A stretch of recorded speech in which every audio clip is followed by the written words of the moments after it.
सेना की बजट में कटौती, लाखों पद खाली पड़े हैं, कोई भर्ती नहीं, पर्याप्त हथियार नहीं, नेशनल सिक्योरिटी के साथ खिलवाड़। सरकार जो खिलवाड़ कर रही है उसका विस्फोटक खुलासा आज के इस वीडियो में होने वाला है, तो वीडियो को आखिर तक देखिएगा। नमस्कार, मैं हूं आपके साथ अदिति और आप 4 PM देख रहे हैं। कश्मीर में जिस तरीके से आतंकी हमला हुआ, सुरक्षा कर्मी सेना की जो कमी देखी गई, उस पर सवाल तो उठाया जा रहा है। हमने भी सवाल उठाए, लेकिन उसके पीछे वजह अगर आप सुनेंगे, जानेंगे, तो आपके रोंगटे खड़े हो जाएंगे। आप देखेंगे कि किस तरीके से भारतीय सेना को कमजोर कर रही है सरकार, या कमजोर कर चुकी है सरकार। आपके होश उड़ जाएंगे। मई 2014 में जब नरेंद्र मोदी के नेतृत्व में देश की नई सरकार बनी, देश में भारतीय जनता पार्टी की सरकार बनी, मोदी की सरकार बनी, तो उनके पास एक फुल टाइम रक्षा मंत्री नहीं थे। अरुण जेटली, जो कि वित्त मंत्रालय भी संभालते थे और रक्षा मंत्रालय भी संभालते थे। लेकिन जब 2019 में बीजेपी की 2.0 की सरकार बनी, तो राजनाथ सिंह को दूसरे कार्यकाल में रक्षा मंत्री बनाया गया। तब से लग रहा था कि डिफेंस में शायद हम बहुत अच्छा कुछ करने वाले होंगे। लेकिन दोस्तों, कुछ समय पहले एक रिपोर्ट पर आज हम बात करेंगे कि किस तरीके से सेना की बजट में 63,000 करोड़ की कटौती की गई है। 2022 से 63,000 करोड़ की कटौती 2022 में की गई, 2023 में कटौती की गई, 24 में कटौती की गई, यहां तक कि 25 में भी करीब करीब 2 लाख करोड़ की कटौती की गई है। सेना की बजट में 63,000 से लेकर के पिछले 3-4 सालों में करीब करीब 2 लाख के ऊपर कटौती की जा चुकी है। और 2 लाख की कटौती तो इस साल 2025-26 डिफेंस की जो बजट है उसमें कटौती की गई है।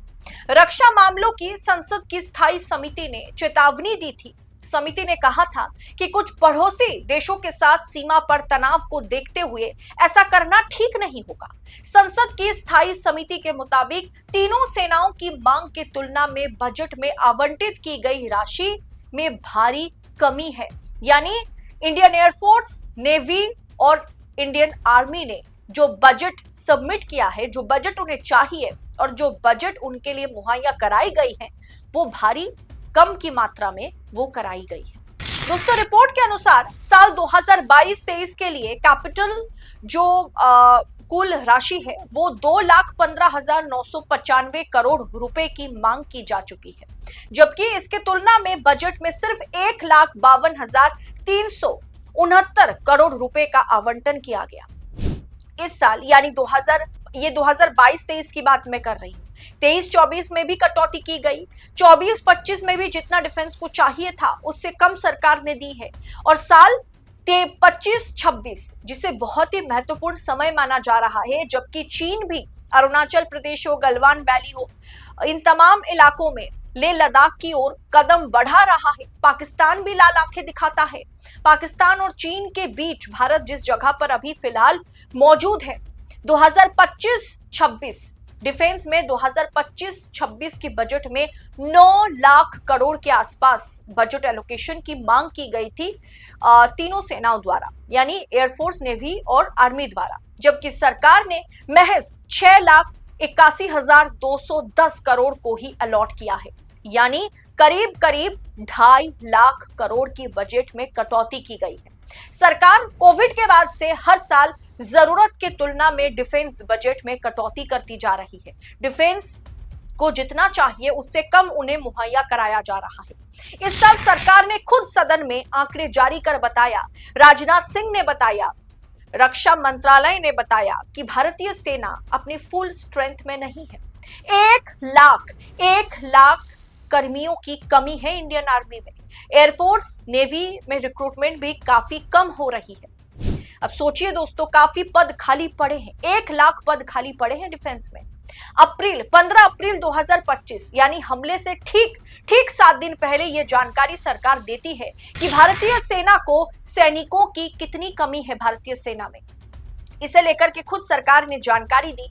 रक्षा मंत्रालय के अनुसार भारतीय सेना वर्तमान में 1 लाख से अधिक सैनिकों की कमी से गुजर रही है। सरकार ने हाल ही में संसद की स्थायी समिति को नवीनतम सैन्य आंकड़ों की जानकारी दी। ये कमी ऐसे समय में सामने आई जब सेना पाकिस्तान के साथ नियंत्रण रेखा LOC और चीन के साथ वास्तविक नियंत्रण रेखा LAC दोनों पर खतरा कभी भी खतरा जो है, खतरे का बादल जो है वो दोनों LAC और LOC यानी चीन के साथ जो नियंत्रण रेखा है और पाकिस्तान के साथ जो नियंत्रण रेखा है, इन दोनों पर खतरा मंडरा रहा है।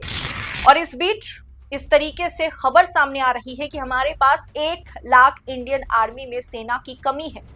पदें जो है वो खाली पड़ी हुई है, रिक्त पदों पर कोई तैनाती नहीं हुई है, कोई रिक्रूटमेंट नहीं की गई है।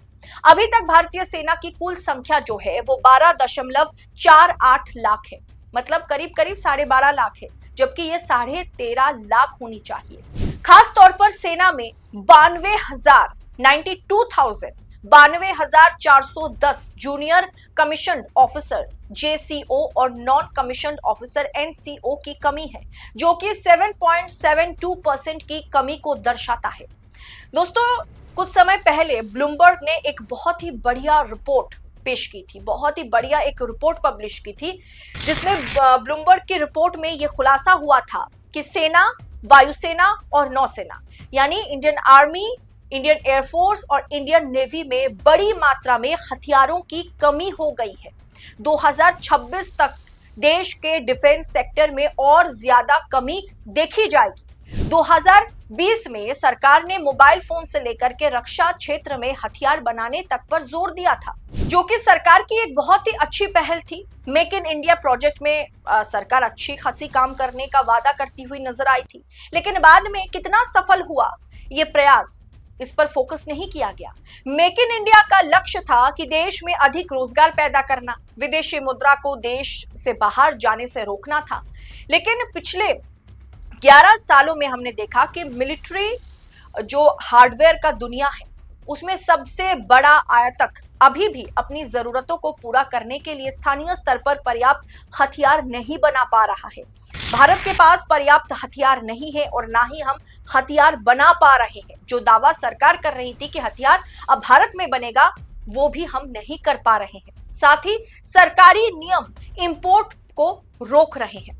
रिपोर्ट के मुताबिक भारत की रक्षा प्रणाली में मेक इन इंडिया को शामिल करने के चलते चीन और पाकिस्तान के खतरे के आगे देश कमजोर बन रहा है। ब्लूमबर्ग की रिपोर्ट के मुताबिक इस मामले से जुड़े अधिकारियों ने इसकी जानकारी सरकार को दी थी, लेकिन सरकार ने इस पर कोई ठोस कदम अब तक नहीं उठाया है। ये रिपोर्ट 1-1.5 साल पुरानी रिपोर्ट है। अधिकारियों का कहना है कि भारत की army, Indian navy, Indian air force पुराने बड़े हथियारों को बदलने के लिए जरूरी हथियार इंपोर्ट नहीं कर पा रही है। इस वजह से 2026 तक भारत के पास हेलीकॉप्टर्स की कमी हो सकती है। 2030 तक लड़ाकू विमानों की कमी हो जाएगी। यानी मेक इन इंडिया के तहत देश में लड़ाकू विमान तैयार नहीं हो रहा है, हेलीकॉप्टर्स नहीं बन रहे हैं। इंडियन डिफेंस सरकारी रूल्स रेगुलेशंस के तहत बाहर से हथियारों को इंपोर्ट नहीं कर पा रहे हैं। दोस्तों, ये मोदी जी ने मेक इन इंडिया का नारा तो दिया था, नियमों में बदलाव भी किया गया, लेकिन हकीकत में हमारी सेना किस दौर से गुजर रही है, इस पर सरकार को ध्यान देने की जरूरत है। और देखिए, सेना किस दौर से गुजर रही है, उसका जीता जागता उदाहरण आज कश्मीर पर यह आतंकी हमला है, जहां 30 मिनट तक सेना पहुंच ही नहीं पाए, जहां 2-3 हजार पर्यटक एक जगह पर मौजूद थे, कोई इंटेल नहीं था। रॉ IB सेना पूरी तरीके से फेल साबित हुई, ये कहने में बिल्कुल कोई दौराय नहीं है। कहीं ना कहीं कमियां रही, तभी जाकर के 26 लोगों को मौत के घाट उतारा गया। 26 लोगों की कत्ल हुई है एक तरीके से, और इसकी जिम्मेदारी कौन उठाएगा, ये सोचने वाली बात है। और सेना में इतनी बड़ी मात्रा में हथियारों की कमी, बजट में कटौती, सेना के तमाम 1 लाख से ऊपर पदे जो है, पोस्ट जो है, वो खाली पड़े हैं। ये सोचने वाली बात है कि हमारी सरकार रक्षा मंत्रालय देश की सेफ्टी सिक्योरिटी के साथ खिलवाड़ कर रही है। दोस्तों, रक्षा उपकरणों की खरीदारी देश के भीतर हो रही है या नहीं, देश के बाहर से होगी या नहीं, ये तो बाद की बात है, लेकिन रक्षा के साथ, नेशनल सेफ्टी और सिक्योरिटी के साथ कहीं ना कहीं धोखा किया जा रहा है। सेना के नाम पर इस तरीके से धोखाधड़ी हो रही है। इसके अलावा सेना में इस वक्त जिस तरह से अग्निवीरों की भर्ती हो रही है, 4 साल के लिए जिस तरीके की रिक्रूटमेंट की जा रही है, ये साफ दर्शाता है कि सरकार बचत करने की कोशिश कर रही है। सेना के लिए आवंटित बजट को और कम कर दिया जाएगा। 2026 तक हथियारों में कमी आएगी, 2030 तक लड़ाकू विमानों की कमी आएगी। और सरकार जिस तरीके से कामकाज कर रही है, जिस तरीके से डिफेंस पर, मतलब आप कह सकते हैं कि डिफेंस को जिस तरीके का टेंशन मिलना चाहिए, जो बजट के बारे में अगर बात की जाए, हम बजट पर बात कर रहे हैं, तो डिफेंस की बजट जो सरकार के सामने रखी जाती है उसके मुताबिक उन्हें बजट अलॉट नहीं की जा रही है। इन तमाम चीजों को अगर आप एकत्रित करके देखेंगे, इकट्ठा करके देखेंगे, तो आपको साफ तौर पर दिखेगा कि नेशनल सेफ्टी और सिक्योरिटी के साथ, देश की सेफ्टी और सिक्योरिटी के साथ, देश की जनता की सेफ्टी और सिक्योरिटी के साथ खिलवाड़ हो रहा है। और इसकी जिम्मेदारी सरकार की नहीं है, फिर किसकी है? और इन तमाम रिपोर्ट्स पर गोदी मीडिया बात नहीं करेगा। गोदी मीडिया इस मुद्दे पर भी हिंदू मुसलमान पर कहीं ना कहीं डिबेट कराता हुआ नजर आएगा। लेकिन इस प्लेटफॉर्म पर 4 PM के मंच से हम ऐसे तमाम खबरों को आप तक पहुंचाते हैं जो देश हित से कहीं ना कहीं जुड़ा हुआ होता है। इन तमाम खबरों पर आपकी राय क्या है? कमेंट कर इस रिपोर्ट पर अपनी राय हमारे साथ शेयर जरूर करें और ऐसी खबरों को लगातार पाने के लिए 4 PM के साथ बने रहे। फिलहाल इस रिपोर्ट में इतना ही। जल्द होगी आपसे मुलाकात। बहुत बहुत शुक्रिया आपका। जय हिंद, जय भारत।